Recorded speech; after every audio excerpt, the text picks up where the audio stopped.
All right, back here in the States, we have new details this morning involving the sexual assault allegation against President-elect Donald Trump's pick for defense secretary. The newly released 22-page police report gives an inside look into the alleged events that conspired between Pete Hegseth and a woman inside a hotel room during a 2017 Republican women's event in Monterey, California.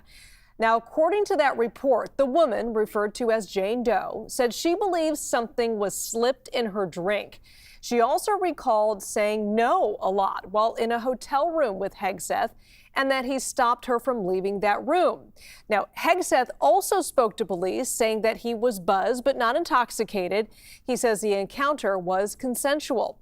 CBS News has reached out to Hegseth's attorney for a statement on all this. We have not heard back yet. Hegseth has denied any wrongdoing, and his attorney has previously said that Hegseth was not charged with the crime. The attorney also said that Pete Hegseth agreed to pay a confidential financial settlement out of concern the allegation could lead to his firing from Fox News. CBS News political reporter Olivia Rinaldi has the very latest from West Palm Beach, Florida. Olivia, thank you for being with us. Did Trump know about this? I mean, I can imagine his transition team had to have some inclination that this might happen, right?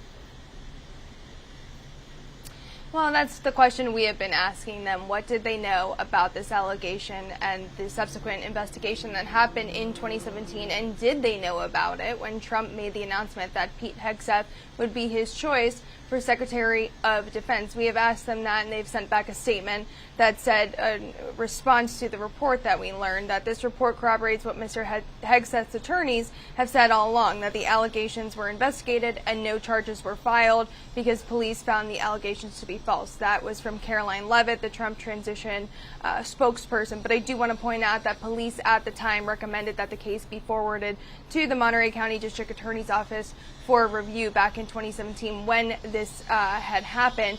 But there is some indication this might be a little bit of an uphill battle. This is the second Trump nominee that is embroiled in some controversy. And we know that Mr. Hegseth is on Capitol Hill today meeting with senators and talking with them about the nomination process. Yeah, and lean in a little bit there. What are we watching for in those meetings with Pete Hegseth with Republican senators today?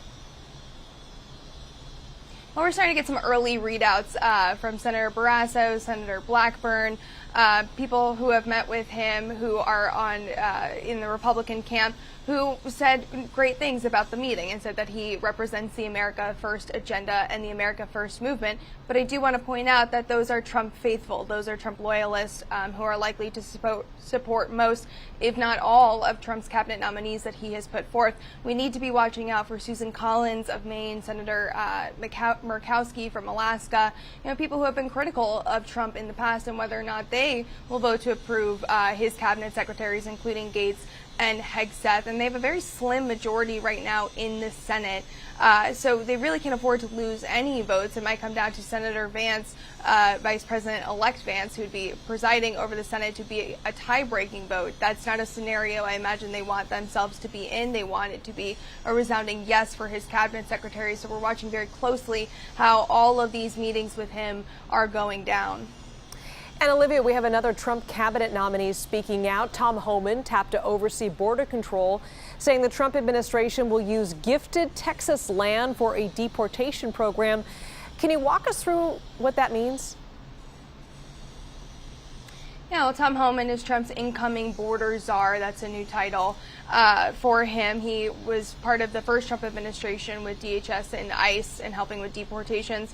But now, last night on Fox News, he's talking about this gifted land that the incoming Trump administration was getting from Texas. The Texas Land Commissioner offered Trump about a 1,400-acre ranch in Stark County. And Homan last night on Fox News had suggested that perhaps that land could be used to detain migrants as they are deporting them. Of course, the deportation process takes a while. It's not something that happens quickly. They have to be accepted by their home country, which can sometimes take a little bit of time for that processing to happen. That's been a lot of questions we have been asking. Where and how is this mass deportation plan going to unfold? Where are these people going to be housed in the meantime? So perhaps this is their answer, as Homan suggested last night on Fox News.